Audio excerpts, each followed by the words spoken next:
South में चुनाव हो, चाहे ईस्ट में, चाहे वेस्ट में चुनाव हो, चुनाव के मद्देनजर इनकी सच्चाई निकल के आ जाती है और बाद में कहते हैं कि अपने गुरके को बाहर देश के अंदर फील्ड में छोड़ देते हैं। इन्होंने क्या कहा? जातीय व्यवस्था ब्राह्मण ने लाई है और ये चीज तो देश की जनता, पूरी देश की जनता बता रही है इस चीज को कि वास्तव में अगर जातीय व्यवस्था लाया गया है तो ब्राह्मण के द्वारा लाया गया है, तो इसमें गलत क्या है? लेकिन आपने ये क्लियर नहीं किया कि आखिर ब्राह्मण कौन है और हिंदू कौन है। अगर आप कह रहे हो तो इनके खिलाफत आके, सरकार तो आपकी है, सवाल तो आपको करना चाहिए सरकार से, आप जनता पे क्यों थोपने का काम करते हो? और मोहन भागवत वही है जो सामने तो कुछ और बोलने का काम करता है, पीठ पीछे आपने विभिन्न संगठनों को तैयार कर करके देश के अंदर दंगा फैलाने का काम करता है, देश के अंदर भाईचारा खत्म का। उनका स्नेह दिखाई नहीं देता जब वो मुस्लिमों के प्रति जाते हैं, मिलते हैं, बैठते हैं, बातचीत करते मैं हैं, खाते हैं? सुनिए, जब वो ये बातें कहते हैं वहां तक तो मुझे अच्छा लगता है, लेकिन जब वो अपने गुड़के को नहीं संभाल पाते हैं ना, मैं यही तो कह रहा हूँ, संघ संचालक के तौर पे बातें जब देखते हैं कि वोट की राजनीति करनी है तो अपना बयान दर्ज करवा देते हैं, लेकिन पीठ पीछे कई संगठनों को खड़ा कर भाईचारे को खात्मा करने का काम निरंतर इस संघ संचालक और 2024 के चुनाव को मद्देनजर रखते हुए मोहन भागवत को लग गया है कि जमीन खिसक रही है। आपको दिखा नहीं, अभी जो राज्य का चुनाव था, 5 राज्यों का जो चुनाव था, उस राज्य में उन्हें मुसलमान याद आ गए हैं। वही संघ संचालक है जो मुसलमान के खिलाफत हमेशा बोलता रहता, अपनी आवाज रखते रहता है विभिन्न क्षेत्रों में, और वही राष्ट्रीय मुस्लिम मंच बना देता है। और हिंदू एकाकी के नाम पर जातीय असमानता फैलाने वाला मोहन भागवत उस पर क्यों नहीं बात करता है? आपका कहना है कि मोहन भागवत जो डबल गेम खेल रहे हैं, डबल गेम खेल रहा है, वही बताओ। उसका उनका मादा ये है कि मैं सत्ता में कैसे काम रहूं, कहने का मतलब भारतीय जनता पार्टी सत्ता में कैसे रहे, और उसके लिए कुछ भी हथकंडा अपना सकती है। आरएसएस, विश्व हिंदू परिषद, विश्व हिंदू परिषद में देख लो तो कौन तमाम लोग है एक्चुअल में जो उस हिंदू परिषद को जड़ें मजबूत करी, सबको निकाल दिया और अपने बंदे बिठा दिए। अब मैं कह रहा हूँ हिंदू और मुसलमान और करने से देश नहीं चलेगा। देश को अगर चलाना है तो आपको रोजगार की बात करनी पड़ेगी। देश को अगर आपको चलाना है तो विभिन्न जो बातें हैं, हमारी जो नारी सशक्तिकरण की बात करता हूँ, उसकी हकीकत क्या, उस पर बात होनी चाहिए। आज धर्म छोड़ दोगे क्या?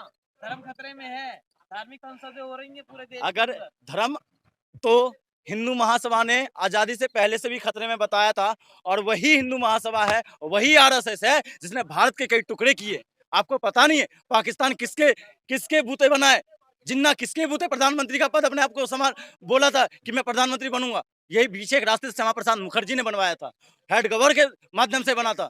आप बात करते हो उसकी, तो अखंड भारत की अब मांग कर रहे हैं। अखंड जो खंडित करने वाले लोग अखंड भारत की मांग करेंगे, उनकी मंशा क्या आपको समझ में नहीं? फिर से भाईचारे खात्मा करने का काम 2014 के बाद अगर किसी की एकता को कायम रखने की बात बोलते हैं, देश में एकता फैला रहे हैं। अच्छा, एकता फैला रहे हैं, आपकी चुप्पी है, आपकी चुप्पी देखता हूं उत्तर प्रदेश के अंदर, जब एक पंथ और एक धर्म के नाम पर जब एक्शन लिया जाता है शासन और प्रशासन के द्वारा, तो कोई भी बयान नहीं आता उस संघी का। आपका वही देखता हूं मैं, जब कर्नाटका के अंदर और मध्य प्रदेश के अंदर जब एक्शन लिया जाता है, गोलियां चला दी जाती है, तब मोहन भागवत जी का कोई एक बयान नहीं आता है। किसानों की हकीकत क्या है, आपको उस पर बयान नहीं आता, और आप कहते हो कि यहाँ पे बातें मोहन भागवत जी एकाकी बात कर रहे हैं, भाईचारे कायम करने की बात कर रहे हैं, मोहब्बत की बात कर रहे हैं। इतने बड़ा नेता तो उनको पूरा पूजनीय है मोहन भागवत, वो आज कह रहे हैं कि ये जातियां हम पंडितों ने बनाई है, तो आपको नहीं लग रहा है कि कुछ बहुत बड़ा बदलाव होने उनका वाला है? एजेंडा ये है कि आज उत्तर प्रदेश और बिहार के अंदर तमाम जो पिछड़े नेता हैं और तमाम जो जनता है, जो शोषित, वंचित, दलित, आदिवासी और नारी जो है, जो अपने आप को शोषित इस धर्म के अंदर और इस देश के अंदर महसूस कर रहे हैं, उन्होंने अपना बयान दर्ज कराना शुरुआत कर दिया है और बुलंदी से अपनी आवाज रखना स्टार्ट कर दिया है और सरकार तक पहुंचाने का काम कर दिया है। तो उन्हें डर लगने लग गया कि 2024 में कुछ अनहोनी न हो जाए भारतीय जनता पार्टी के साथ, तो वो क्या कर रहे हैं, बयान दर्ज करवा रहे हैं, लेकिन अपने गुरुकुल को पीछे भेजने का काम निरंतर कर रहे हैं। आपका ये मानना है या ये कहना है कि जो बहुजन है, जो ओबीसी है, वो हिंदू अच्छा, आप ये सुनिए, मोहन भागवत अगर इतना ही बड़ा देशभक्त है और इतना ही हिंदू और मुसलमान के भाईचारा कायम करने की बात करते हैं, तो रामदेव पर अपना बयान क्यों नहीं दर्ज करवाते हैं? रामदेव ने ये बात रखी कि अजान पढ़ने के बाद जितनी बार 5 बार अजान पढ़ी जाती है, उतनी बार उतने मस्जिदों से आतंकवाद निकलते हैं। आप ये बताइए, रामदेव के इस बयान से आपको पता है किस किस को ठेस पहुंचा है? आपने हिंदू धर्म पे भी ठेस पहुंचाने का काम किया है, जो सुबह के टाइम पे मंदिर के बाहर से भजन चलती है। आपने गुरुद्वारे पे तंज किया है, आपने क्रिश्चियन के लिए आपने क्रिश्चियन पे तंज किया। पूजा अर्चना करना मतलब वहां से आतंकवाद निकलना मानते हो आप लोग? उस बाबा रामदेव की बात खुश है, वोट जित- देती है, कौन सी जिता देश रही की है। जनता खुश है? देश की वो गुंडे तत्व के लोग खुश है, जो आपने देखा होगा एक हफ्ते पहले यहाँ पे बच्चों को बिठाकर हिंदू राष्ट्र बनाने की बात करता है, और उस बच्चे को, जिसको धर्म की बात नहीं पता है, उससे देश एका की बात होनी चाहिए, उससे शैक्षणिक की बात होनी चाहिए, उससे भविष्य की बात होनी चाहिए, उसको आप शस्त्र उठाने की बात करते हो और उस पर सरकार कार्रवाई नहीं करती है। अगर गलत होगा तभी तो सरकार कार्रवाई सरकार, करेगी। आप ये बताइए, किसी आंदोलन में बच्चे 5वीं 6वीं में पढ़ने वाला बच्चा, जिसको शिक्षा से मतलब होना चाहिए, कलम से मतलब होना चाहिए, किताब से मतलब होना चाहिए, उस बच्चे को आप कहोगे चाकू ले लो, हथमंचे ले लो, तो इससे क्या संकेत देना चाह रहे हो आप? आप तो तालिबानी सीरिया के तर्ज पे यहाँ दूसरा भारत में एक आतंकवादी संगठन बनाने का काम कर रहे हो। आप भाईचारा, जहाँ भारत ये देश धर्मनिरपेक्षता वाला देश है, लेकिन इस धर्मनिरपेक्षता वाले देश में आप क्या कर रहे हो? देश देश के अंदर कई दंगे फसाद कराने का एक एजेंडा चलाने का काम कर लिया आपने। क्राइम है तो सरकार क्यों नहीं कुछ कर रही है, प्रशासन क्यों नहीं कर यही रहा? तो सरकार से पूछ रहा हूँ, तो मुझे भी देशद्रोही कह देंगे। मैं सरकार से ये पूछ रहा हूँ, भाई रोजगार कहाँ है? और आपने, आपके जो दोस्त है अडानी आपके पूरी आर्थिक व्यवस्था को बिगाड़ के रख दिया। देश अमृत काल में चल रहा है और आप देश कह रहे हो- अमृत काल में चल तो रहा अडानी और मोदी के लिए और अमित शाह के लिए, इन तीनों के लिए चल रहा अमृत काल में। तमाम जो पिछड़े वर्ग, गरीब तबके से आने वाले, जो सरकार पे डिपेंड है, सरकार के विभिन्न योजनाओं पे डिपेंड है, उन योजनाओं की हकीकत का पता नहीं चलता है धरातल पे। और जब उनसे सवाल पूछते हैं कि आपका उज्ज्वला योजना धरातल पर है या नहीं, स्किल इंडिया का धरातल पर है या नहीं, आपके जो विभिन्न योजना, घर हर घर शौचालय वाली योजना है, उसका क्या है, आदर्श ग्राम योजना का क्या है, मैं हर योजनाओं को पूछता, धरातल पर है ही नहीं। आत्मनिर्भर भारत से खुश नहीं हो आप। आत्मनिर्भर भारत, आप एक तरफ राशन के नाम पर राशन देकर उन अगर सवाल पूछने का काम करता है, तो आप उसको देशद्रोही बता दो, इसको आत्मनिर्भर कहोगे आप? जंतर मंतर पत्रकारों पे सवाल पूछने पे भी हमला होता है। ये चीज आज अभिव्यक्ति की हत्या हो रही है, और पूरे पत्रकार और पूरी मीडिया हाउस अगर शांत बैठी है ना, तो समझ लीजिए देश, लोकतंत्र और संविधान किस स्थिति और किस हालात में है, आपको समझना चाहिए, और देश की जनता समझ रही है। जंतर मंतर पे एक कह रहे थे कि मुल्लों के पास तलवार नहीं है, चाकू ने सब्जी काटने वाली चाकू है, इस तरह की बयान मैं हो कह रहा रहा हूँ, अगर यही, उस पे तो रासुका लगना चाहिए, उसे देश से बाहर फेंक देना चाहिए, जिसने ये बयान दिया। अगर वो इंसान किताब और कलम और शिक्षा की बात करता ना, तो कहीं ना कहीं इस देश में विश्व गुरु बनता। लेकिन आप देश को सीरिया के तर्ज पर, फिर आप देश को गड्ढे में ले जाने की बात करते हो, जिससे हम निकल के आए। बाबा ने तो ये भी कहा 82 साल उम्र है, 80 कत्ल कर चुका हूँ, फिर भी कुछ नहीं हो रहा, पुलिस खड़ी थी, कुछ नहीं करा। लोकतांत्रिक देश में आपको पता है हर किसी की सुनी जाती है, लेकिन सुनिए तानाशाही, आपको पता, तानाशाही शासन में गुंडे तत्व की बात सरकार है, तो गुंडे तत्व की बात सरकार गुंडे से बुलवाने का काम करेगी, और उसकी जो बातें हैं वो सरकार उससे बाबाई लेगी, कहाँ पे जाके? धार्मिक उन्माद फैलाकर, और उनको फैलाने का काम दे रही, उनको पैसे भी मिलता है पीछे के रास्ते से। हवाला का काम करते हैं वो लोग, अगर सही से जांच पड़ताल की जाए तो ठीक है, लेकिन जांच पड़ताल ये नहीं किया जाएगा। आज मैं कह रहा हूं, आप अगर किसी चीज पे, मदरसों पर, मस्जिद पे बात करते हो, तो आप एक बार गुरुकुल में जाके भी देख लीजिए कि जो बाबा ये बयान देते हैं उनके यहाँ क्या चलता है। आपको पता है, लाठी डंडे के नाम पर तलवार और शस्त्रों का शिक्षण पाठ हो रहा है, जबकि उन्हें वैज्ञानिक तर्ज पे पाठ और पाठन होना चाहिए उस गुरुकुल के अंदर। आप एक तरफ विज्ञान की बात, इसरो की बात करते हो, एक तरफ आप अमेरिका और यूरोपियन संघ से कंपेयर करते हो, और दूसरी तरफ आप धर्म के नाम में उलझा कर देश को बर्बाद करने का काम करते हो।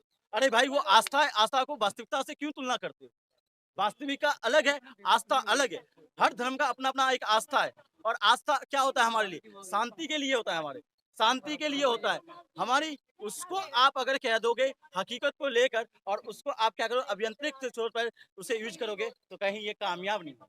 कल संसद भवन में प्रधानमंत्री मोदी ने कहा कि जो लोग देख रहे हैं कि ये मीडिया मैनेजमेंट के द्वारा या अखबारों के सुर्खियों के द्वारा हमारा चेहरा चमकाया गया है, वो गलत सोच रहे हैं। दरअसल हमने अपना जीवन खपा दिया है ये विश्वास हासिल करने में जनता मुझे का। चौथा स्तंभ की हकीकत ही नहीं पता चलता।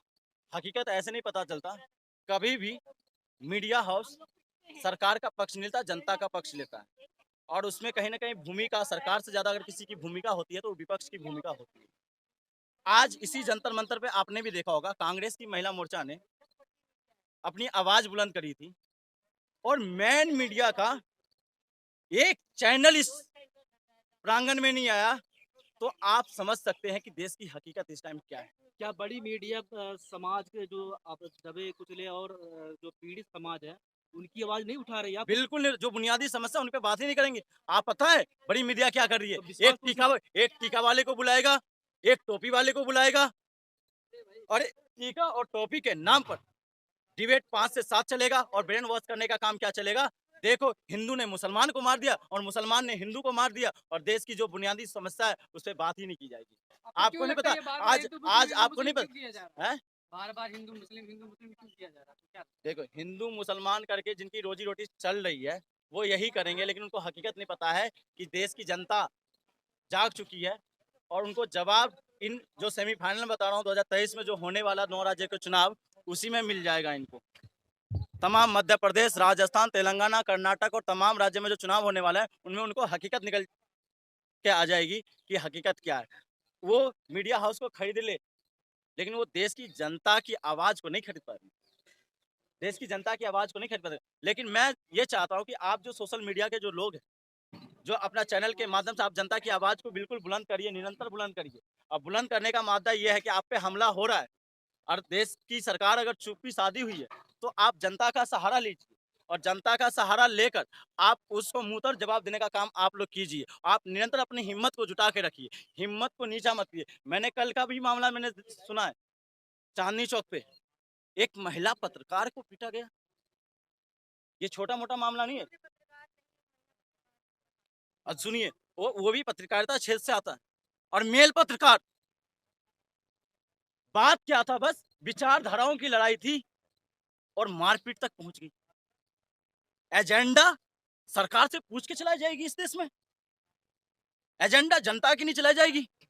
जो सरकार को खुश करेगा वही एजेंडा चलेगा, वरना नहीं चलेगा, वरना देशद्रोही हो जाओगे या वरना किस चैनल के पत्रकार का हमला हुआ है? सरकार जनता के कहने चले। जनता लोकतंत्र में जनता लोकतंत्र का मालिक होता है, सरकार का मालिक होता है। सरकार हिटलर के तानाशाही के तर्ज पे नहीं चलेगा, तालिबानी के तंज पे नहीं चलेगा। सरकार अगर चलेगा तो संविधान से चलेगा, सरकार चलेगा शासन और प्रशासन से चलेगा, सरकार लोगों की आवाज से चलेगा। आप सरकार को अपने निजी मामला बना लिया कि मैं ही हूं जो हूं, मोहन भागवत, अमित शाह और मोदी या अडानी। क्या आपको नहीं पता आर्थिक उद्यमी क्षेत्र में कितने बड़े बड़े उद्यमी हुए और सारे उद्यमी के हालात और स्थिति क्या कर दिया आपने, और उसके नाम पे आप देश की जनता का हकीकत क्या हो गया। सब्सक्राइब करें हमारे YouTube चैनल को और बने रहें हमारे साथ।